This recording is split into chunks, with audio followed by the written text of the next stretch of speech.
할렐루야. 성도님들, 구독자님들 은혜 많이 받으세요. 오늘 저는 여러분과 함께 믿으려고 해도 안 믿어질 때 어떻게 하느냐, 그 말씀을 가지고 은혜를 나누겠습니다. 성도들에게 믿음이란 굉장한 수수께끼입니다. 어떤 때는 확실히 믿어지고 할렐루야 이제 믿음에 도착했다고 생각하는데, 또 다른 때는 의심의 파도에 휩쓸려 심한 마음에 갈등을 느낄 때가 있습니다. 믿음의 갈등은 모든 사람들이 체험하는 것입니다. 더구나 염려, 근심, 고통이 다가올 때 그것을 해결하기 위해서 주님께 기도할 때 응답받은 것 같기도 하고 응답 안 받은 것 같기도 하고 하나님이 도와주실 것 같기도 하고 안 도와주실 것 같기도 하고 알쏭달쏭한 가운데 마음의 갈등을 느끼는 것입니다. 제가 서대문에서 목회할 때 금요 철야기도 때 모 대학교 대학생 한 사람이 안수기도 할 때 기도를 받았습니다. 예수 이름으로 병고침을 받아라. 아멘. 그리고 나은 사람 간증하니까 일어나서 나는 위궤양으로 불치의 병으로 고생을 하고 있는데 오늘 예배에 와서 기도를 받고 나았습니다. 그러면 아이고 안 믿어지네. 평생의 그 대학생의 부르짖음이 내 마음속에 충격으로 남아 있습니다. 정말 얼마나 솔직합니까?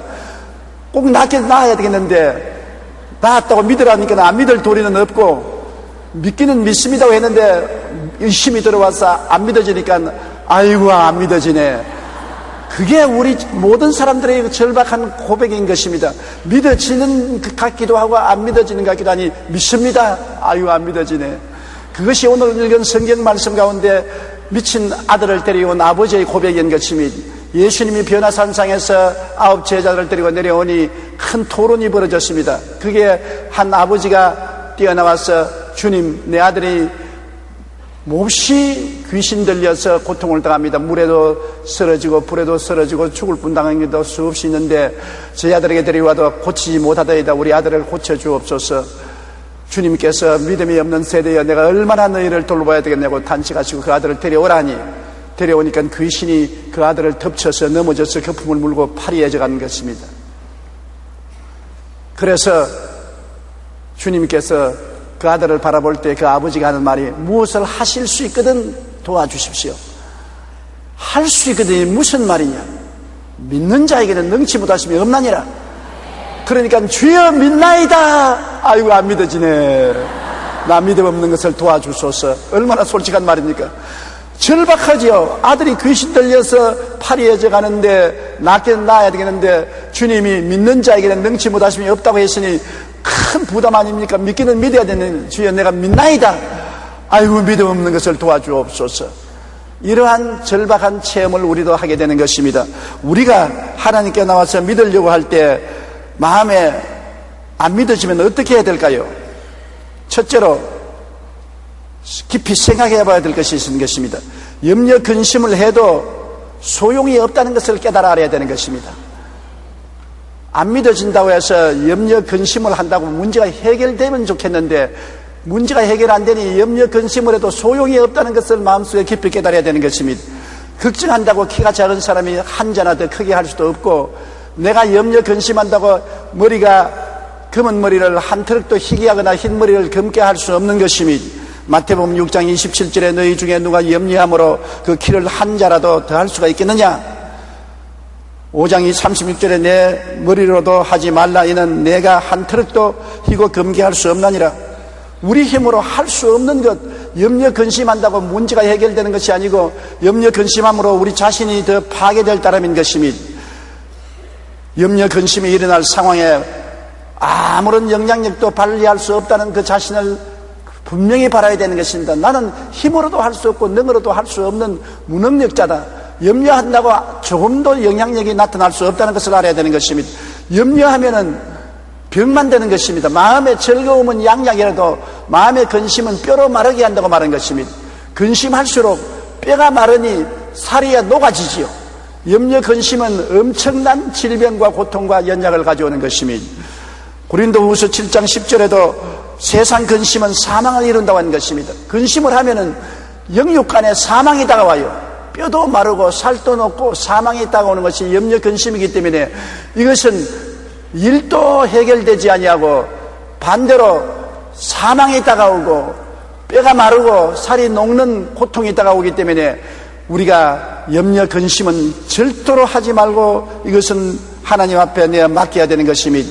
주님께서 말씀하기를 수고하고 무거운 짐진 자들아 다 내게로 오라. 내가 너희를 쉬게 하겠다. 우리 인생을 살면서 염려 근심이 안 다가올 수는 없지요. 다가오는 것입니다. 염려 근심이 다가올 때 누구에게 맡겨야 되는 것입니다. 짐이니까요. 무거운 짐을 맡겨야 돼요. 내가 요사이 젊은이들 보면 우리 시대와 다릅니다. 우리 시대에는 짐이 있으면 마누라에게 다 맡겨버립니다.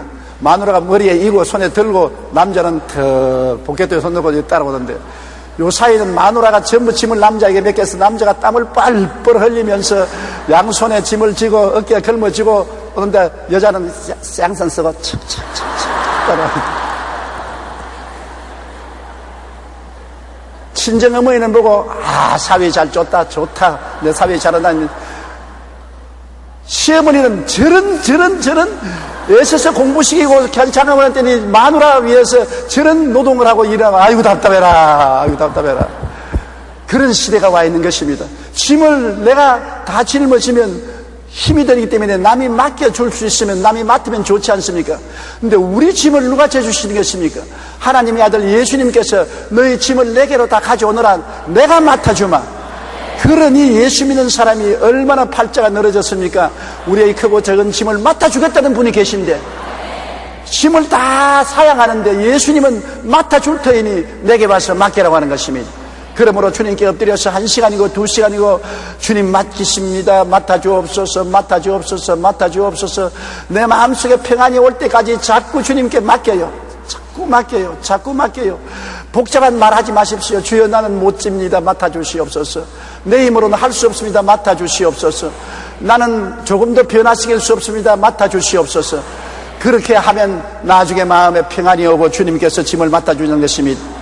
일석이 이희성 선생의 딸깍발이 선비의 일생이라는 책에 그런 90평생의 삶을 기록한 책이 있습니다. 이 책을 보면 그가 자손들에게 입버릇처럼 강조한 삶의 유산으로 아무리 해도 소용없는 걱정은 하지 말라는 것입니다.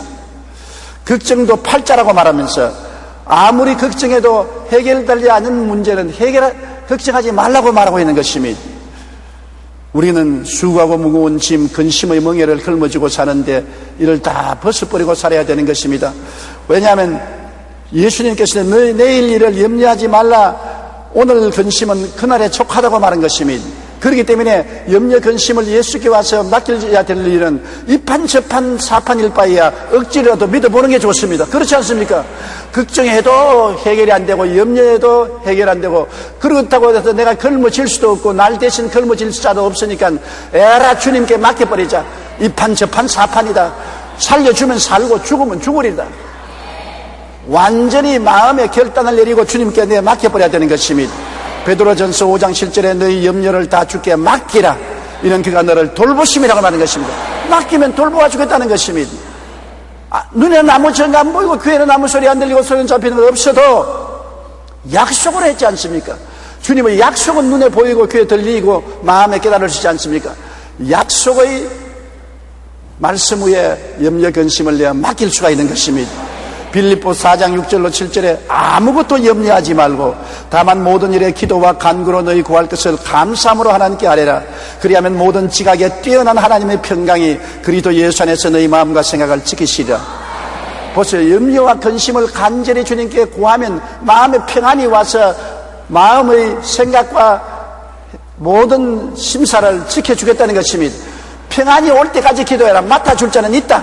주님이 반드시 맡아준다.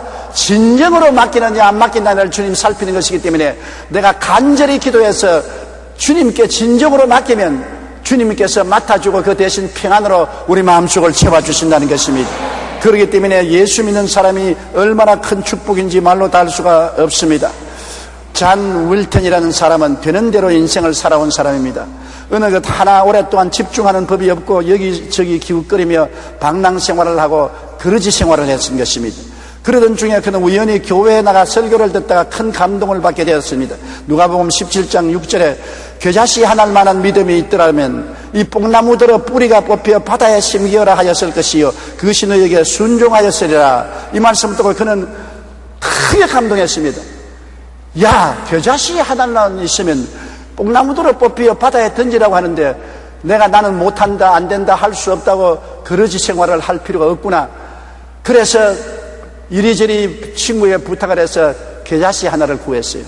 그걸 갖다가 조그마한 유리병에 넣어서 가슴에 품었습니다. 그러고 난 다음 아침에도 일어나서 겨자씨를 보고 요만한 믿음이야 내게 있지 않느냐.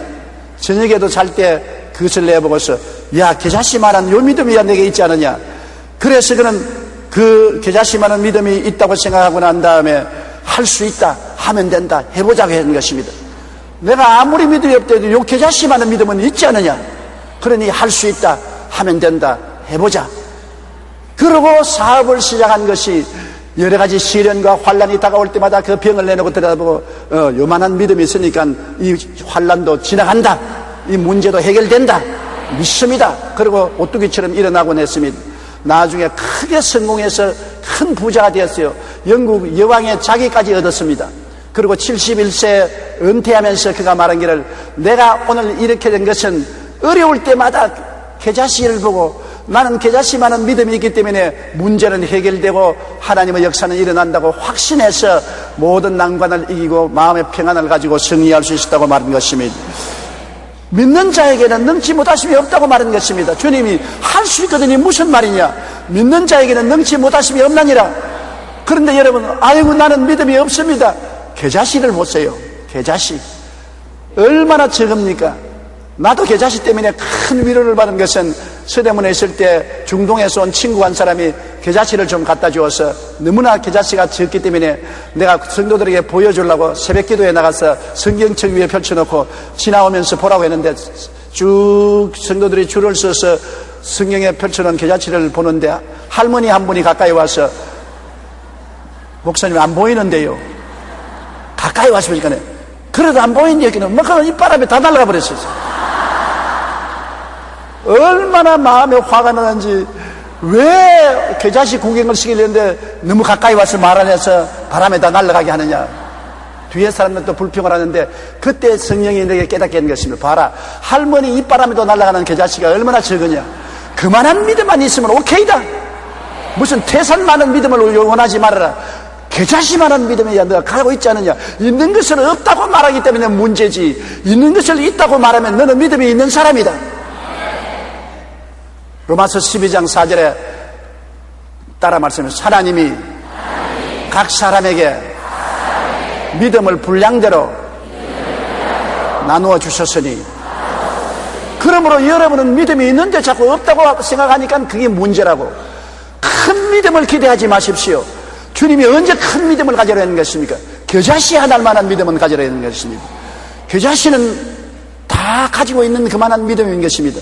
그것을 인정하고 내가 있다고 확신하고 일어나면 믿음으로 기도하고 하나님께 짐을 맡기고 긍정적이고 적극적으로 살아갈 수 있습니다. 여러분의 문제는 해결될 수 있는 것입니다. 여러분은 일을 해낼 수가 있습니다. 왜? 믿기 때문인 것입니다. 성경은 뭐라고 말합니까? 내 믿은 대로 될지어다. 내가 믿고 있으면서 그대로 될 것인데 왜 환난을 당하면 믿음을 포기해버리고 마는 것입니까? 여러분은 믿음의 사람입니다. 옆에 있는 분들에게 당신은 믿음의 사람입니다, 그렇게 말씀하십시오. 그러니 우리를 너무 값싸게 취급하면 안 됩니다. 여러분은 값싼 존재가 아니에요. 믿음의 사람들인 것입니다. 여러분 앞에 태산이 물러가는 것입니다. 하나님의 기적이 일어나는 것입니다. 할 수 있거든요. 무슨 말이냐. 믿는 자에게는 능치 못하심이 없다고 하신 대로 능치 못하심이 없는 하나님의 은총이 여러분에게 주어진 것을 믿으시기 바랍니다. 둘째로 여러분이 마음의 배수진을 쳐야 되는 것입니다. 믿을 때 자꾸 뒤를 돌아보면 안 돼요. 강을 건넜으면 다리를 불태워버려야 되는 것입니다. 다시 돌아갈 수 없는 여러분 행보를 만들어야 되는 것입니다. 믿었으면 끝까지 믿고 나가야 돼요. 믿다가 안 되면 36개를 나을 수 있다. 믿다가 안 되면 도망치자.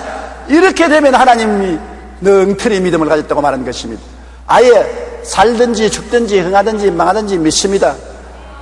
그렇게 마음의 각오를 해야 되는 것입니다. 다니엘서 3장 16절로 18절에는 사드락과 메삭과 아벳느고 이야기가 있습니다. 유다 청년들인데 바벨론에 가서 포로가 되어서 특별 교육을 받고 바벨론도의 지사들이 된 것입니다. 느부갓네살이 두로 광야에 자기 신상을 금으로 만들어 놓고 모든 문무객관으로 하여금 다 와서 세막식에 와서 절을 하라고 했는 것입니다. 그런데 사드락과 메삭과 아벳느고는 유대인이라 절하지 않았었습니다. 그 결과로 큰 환란에 처하게 된 것입니다. 고발을 당해서 느부갓네살 앞에 잡혀와서 그는 이렇게 대답한 것입니다. 사드락과 메삭과 아벳느고가 왕에게 대답하여 이르되 느부갓네살이여 우리가 이 일에 대하여 왕에게 대답할 필요가 없나이다. 왕이여 우리가 섬기는 하나님이 계신다면은 우리를 맹렬히 타는 풀무불 가운데서 능히 건져내시겠고 왕의 손에서도 건져내시리이다. 그렇게 아니하실지라도 왕이여 우리가 왕의 신들을 섬기지도 아니하고 왕이 세우신 금신상에 절하지도 아니할 줄 아옵소서. 왕이 너 우상에 절하지 아니하면 불풀무불 가운데 던져서 태워 죽이겠다. 왕이여 하나님이 살아 계신다면 아무리 우리를 불풀무 가운데 던져도 건져내기니와 안 그래 해줄지라도 우리는 우상에 절 안 하지 않겠다. 아유 배수진을 친 것입니다. 물론 하나님이 건져주실 줄 우리는 믿습니다. 안 건져주셔도 우리는 우상에 절하지 않습니다. 죽으면 죽으리다. 그러니까 느부갓네살이 화가 나서 불풀무불 가운데 사드락과 메삭과 아벳느고를 던져 넣었을 때 제 네 번째 사람 하나님의 아들이 나타나서 불의 세력을 멸하고 그들을 건져주신 것입니다. 이와 같은 믿음이 있으면 오늘날 또 하나님이 현장에 나타나시는 것입니다. 오늘날 사람들은 믿다가 안 되면 뒤로 도망치고 물러가기 때문에 하나님이 기뻐하지 않습니다. 성경에는 뒤로 물러가면 내 마음이 저를 기뻐하지 아니하라는 것입니다. 아예 물러갈 것을 하나님이 알고 계시기 때문에 너 물러갈 걸 알고 나를 시험하는구나. 그러면 내가 너를 기뻐하지 않으니까 너에게 역사하지 않겠다는 것입니다. 크거나 적거나 내가 한번 기도하면 죽더라도 믿겠습니다. 그와 같은 각오로 나가면 하나님이 책임져 주시는 것입니다. 성경에 보면은 에스더의 신앙 고백도 꼭 마찬가지인 것입니다. 파사 왕국에 있는 유대인들이 멸망을 당하게 된 것입니다. 하만이라는 국무총리가 유대인을 멸살하려고 할 때 유대인은 살아갈 길이 없습니다. 국무총리가 유대인을 멸망하기로 결정을 하고 왕의 허가를 받았으니 어떻게 하는 것입니까? 그런데 마침 그때 왕비가 에스더인데 에스더는 자기 신분을 감추었지만 유대인이었는 것입니다. 그러므로 그 민족을 위해서 하나님께 기도할 뿐 아니라 왕에게 가서 호소하라고 그 오라버니가 그에게 간청을 했습니다. 그러나 그 당시의 습관으로서는 왕이 부르지 않은데 왕궁에 들어가면은 참수형에 처한 것입니다. 아무리 왕의 아내라도 하나님이 왕이 불러야 되지 부르지 않은데 왕의 집무실에 들어가면 참수를 당합니다. 그 에스더가 그 오라버니에게 말하기를 내가 사흘 동안 금식하고 기도하고 들어가겠습니다. 왕이 나를 용납하지 않냐고 죽이면 죽으리이다. 왕의 허락 없이 나는 죽으면 죽으리라는 각오로 들어가겠다. 그런 각오를 하고 뒤로 물러가지 않을 생각으로 들어가니까 왕이 앉아있는 보좌를 향해서 저 입구에 들어가서 에스더가 아주 화사한 웃음으로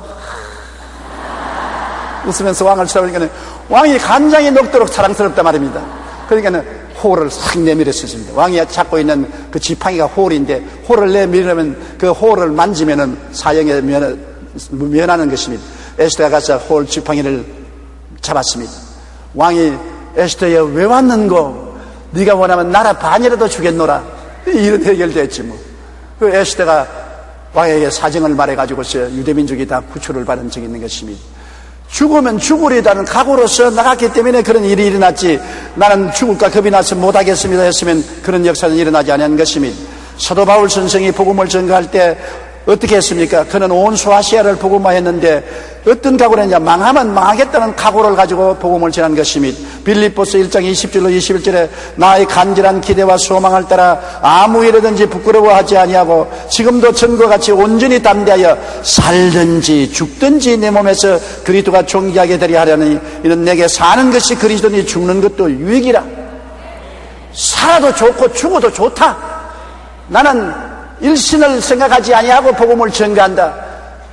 살면 예수 전도하고 죽으면 천당 가니까 더 이익이다.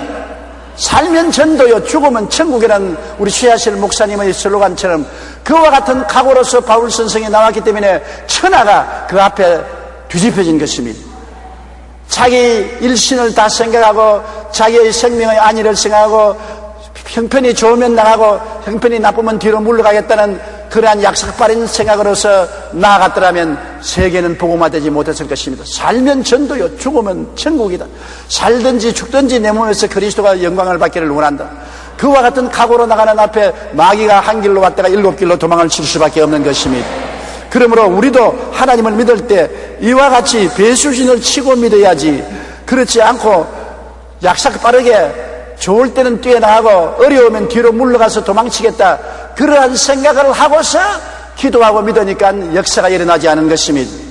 셋째로, 우리가 하나님을 믿을 때 말씀에 집중을 해야 되는 것입니다. 머리가 산만하면 아무것도 이루어지지 않는 것입니다. 집중을 해야 돼요.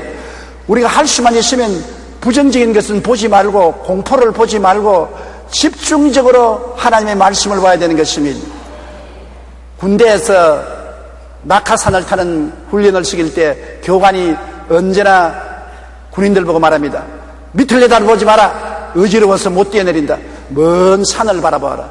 비행기 안에서 먼 산을 바라보고 뛰어내리면 되지, 밑을 내다보면 불안하고 공포해서 무릎이 떨려서 못 뛰어내린다고 하는 것입니다. 불안하고 공포가 오는 것을 보면 안 되는 것입니다. 저는 작년까지도 스키를 탔는데 가장 높은 언덕에서 스키를 탔습니다. 스키를 탈 때 한 가지 조심해야 될 것은 밑을 바라보면 안 돼요. 아주 밑을 바라보면 어지러워서 정신이 하나도 없어요. 그러나 자기 발밑만 바라봐야 돼요. 자기 발밑만 바라보면 자기하고 발밑하고 거리가 같지 않습니까? 발밑만 바라보고 미끄러져 내려갈 때 주여 살려주소서, 주여 살려주소서, 주여 살려주소서. 그리고 내려가면 끝까지 내려가요. 그러나 타고 내려가다 저 밑에 바라보면 아이고 죽었다, 저 계곡을 어떻게 내려가냐, 그러면 다리가 떨려서 넘어지고 마는 것입니다. 신앙생활도 좌우를 살피고 환경을 살피고 두려움을 바라보고 마음에 떨면은 안 되는 것입니다. 말씀에 집중해야 되는 것입니다. 이사야 41장 10절에 두려워 말라, 내가 너와 함께 함이라. 놀라지 말라, 나는 내 하나님이 되리라. 내가 너를 굳세게 하리라. 내가 너를 도와주리라. 참으로 나의 의로운 오는 소로 너를 붙들리라고 말한 것입니다. 그러면 하나님 말씀에 듣고 하나님 말씀에 집중해야 되는 것입니다. 히브리서 10장 35절에도 너희 담대함을 버리지 말라, 이것이 큰 상을 얻느니라고 말한 것입니다. 베드로가 물 위를 걷다가 왜 빠졌습니까?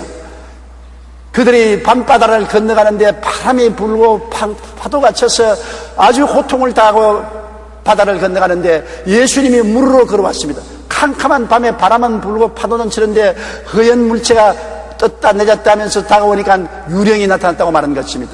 뱃사람들은 파도 치는 바다의 유령을 보면은 배가 깔아진다는 징크스가 있는 것입니다. 이제 배가 깔아진 줄 알고 제 아들이 다 아비규환이 되어 고함을 쳤을 때 예수님이 내니 두려워 말라. 그러니까 베드로가 주님이 있으면 나로 물으로 걸어오게 하소서. 나는 베드로를 존경합니다. 나 같으면 말 못해요. 그 캄캄한 밤에 파도가 치고 바람이 부는데 주님이 아니고 진짜 유령이었다면 물에 빠져서 죽었지 뭐 별 돌이 있나. 그런데도 베드로는 용감한 것입니다. 믿음이란 모험이기 때문에 용감해야 되는 것입니다. 창조적인 용기를 가지고 나가야 되는 것입니다. 두려움을 누르고 환경을 이길 수 있는 용기가 있어야 되는 것입니다. 그러니까 예수님이 오라! 그렇게 말씀했던 것입니다. 베드로는 예수님을 바라보고 물 위로 뛰어 들어갔습니다. 그러자 물이 얼음같이 단단해졌어요. 베드로가 쩌벅쩌벅 물 위로 걸어갑니다. 예수님을 바라보고 그 말씀을 기억하고 집중하여 갈 때는 물으로 걸어갔습니다. 그러다가 갑자기 바람이 확 불면서 물보라가 얼굴을 치는 바람에 파도를 바라보고 캄캄한 밤을 바라봤었습니다. 옷자락이 바람에 휘말리는 것을 보았었습니다. 그러자 마음에 공포심이 일어나는 것입니다. 예수님은 온데간데 없고 바람과 파도를 바라보고 사람이 어떻게 물을 거느냐, 이거 내가 잘못했구나, 이제 죽었다. 공포가 들어오자마자 물에 빠지기 시작한 것입니다. 물에 빠지면서 주여 내가 죽나이다, 나를 도와주소서. 예수님이 와서 베드로를 붙잡았어요. 이렇게 있으면서 두려워하지 믿음이 적은 자여 왜 의심하였느냐고 건져주신 것입니다. 의심을 하면은 물에 빠집니다. 의심을 안 하려니까 주님을 집중적으로 바라보고 말씀을 바라봐야 되는 것입니다. 이 세상에 우리가 사는 동안에 의심할 수 있는 환경이 언제나 다가오는 것입니다. 바람과 파도가 끊임없이 다가와요. 수없이 바람이 불어오고 파도가 채우고 너는 이제 죽었다, 너는 망했다, 너는 할 수 없다, 이러한 암시가 마음속에 끊임없이 다가옵니다. 그런 것을 바라보고 거기에 귀를 기울이고 집중하면 의심이 들어오고 불안과 공포가 들어오면 낭패를 당하는 것입니다. 내 두려워하는 것이 내게 미쳤고 내 무서워하는 것이 내 몸에 미쳤구나 하고 욥은 말하는 것입니다. 여러분이 두려워하거나 무서워하면 그 대상이 여러분에게 다가오게 되는 것입니다. 성경에는 두려우면 형벌이 따른다고 하는 것입니다. 두려워하면 그 대가로서 형벌이 따라와서 두려워하는 그것이 이루어지는 것입니다. 가난을 두려워하면 가난이 다가오고, 병을 두려워하면 병이 다가오고, 원수를 두려워하면 원수에게 지는 것입니다. 강하고 담대하게 믿음으로 나가면 모든 것을 이길 수가 있는 것입니다. 그러므로 두려움은 항상 우리 주위에 다가오는 것입니다. 바람과 파도처럼 여러분에게 마귀는 와서 속삭이고 협박 공갈을 하고 환경을 바라보게 해서 마음의 공포심이 일어나고 이성을 잃어버리고 두려움에 사로잡혀서 벌벌 떨게 만드는 것입니다. 이것이 마귀의 수작인 것입니다. 그럴 때마다 하나님의 말씀을 생각하고 하나님을 바라보고 예수님께 의지해야 되는 것입니다. 그러면 두려움은 떠나가고 여러분께서 믿음의 능력에 설 수 있는 것입니다. 하나님의 약속에 집중해야 되는 것입니다. 민수기 23장 19절에 하나님은 사람이 아니시라 거짓말을 하지 아니하시고 인생이 아니시니 후회가 없으시다. 어찌 그 말씀하신 바를 행하지 아니하시며 하신 말씀을 실행하지 아니하시랴. 사람은 거짓말쟁이요. 하도 거짓말을 많이 하고 많이 들었기 때문에 하나님도 거짓말쟁이인 줄 우리가 오해하는 것입니다. 사실 말이지 우리가 어린아이 때부터 지금까지 거짓말을 몇만 번 듣고 몇만 번 행했었습니다. 사람은 거의 다 거짓말쟁이고 또 거짓말을 하는 것입니다. 그렇기 때문에 하나님을 믿고도 이거 거짓말하는 것이지 하나님이 참말을 하는 것이지 또 마귀가 와서 하나님 거짓말이다 믿지 말라 그렇게 꾀는 것입니다. 그러나 하나님은 인생이 아니신지라 거짓이 없으시고 인자가 아니신지라 시건치 아니하는 것입니다. 하나님은 참인 것입니다. 진리인 것입니다. 그러므로 하나님 말씀에 집중해야 되는 것입니다.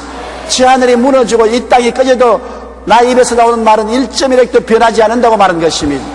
말씀을 우리가 받아들이고 묵상하고 말씀 위에 서야 되는 것입니다. 잠언서 4장 24절에 보면 언제나 말씀을 생각하라고 말하는 것입니다. 지킬 만한 것보다 내 마음을 지켜라. 생명의 근원이 이에서 납니다. 마음을 어떻게 지키는 것입니까?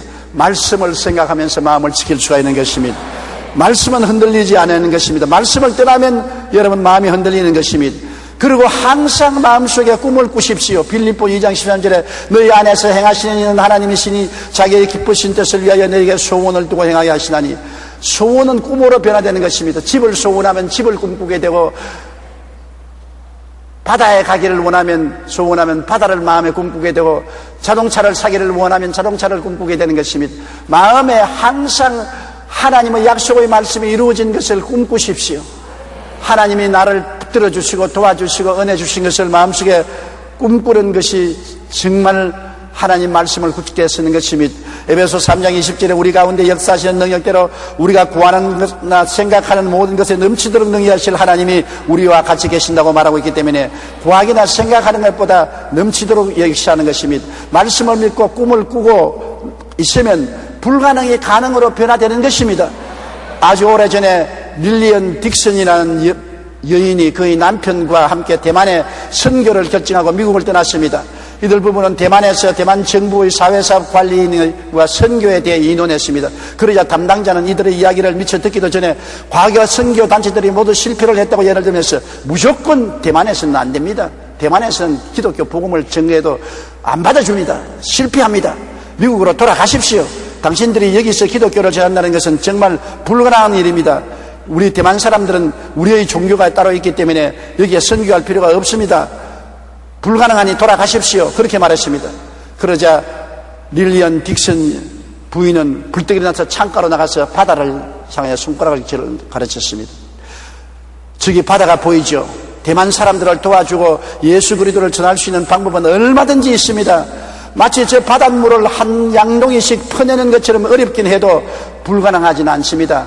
바닷물을 퍼내는 심정으로 우리는 복음을 전할 것입니다. 그러니까 그 남편이 곁에 있다가 하는 말이, 여보, 일어나서 빨리 복음 전하러 갑시다.